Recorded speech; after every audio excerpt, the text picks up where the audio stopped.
Kasalukuyan pa rin pong nasa may kalupaan ng Northern Luzon ang bagyong Mirasol at huli itong namataan kaninang alas 4 ng hapon sa vicinity ng bayan ng Kabugao sa may Apayao. Taglay ang hangin na 55 km per hour pa rin malapit sa kanyang gitna at may pagbugso na hanggang 90 km per hour at kumikilos northwestward or hilagang kanluran sa bilis na 20 km per hour.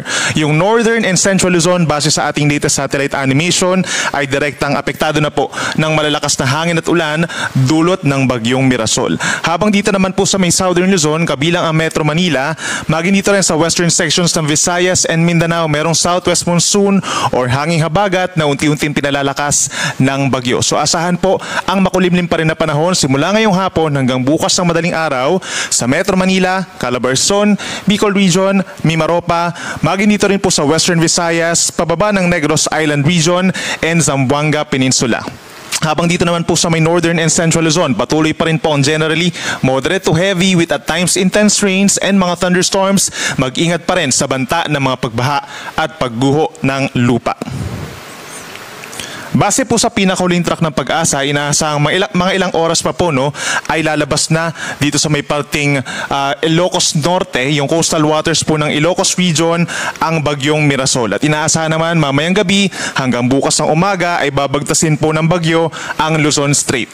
Nandiyan yung chance na maging isang tropical storm na or unti-unting lalakas na itong si bagyong Mirasol at lalabas naman ng ating Philippine Area of Responsibility ang bagyo bukas ng umaga papunta po dito sa may southern China. Kanina alas 3:20 ng umaga, naglandfall po ang bagyo dito sa may kasiguran ng Aurora. Afterwards, binagtas ang Northern Aurora at malaking bahagi ng Northern Luzon. Kung mapapansin din natin, meron tayong lawak or radius na around 200 kilometers po.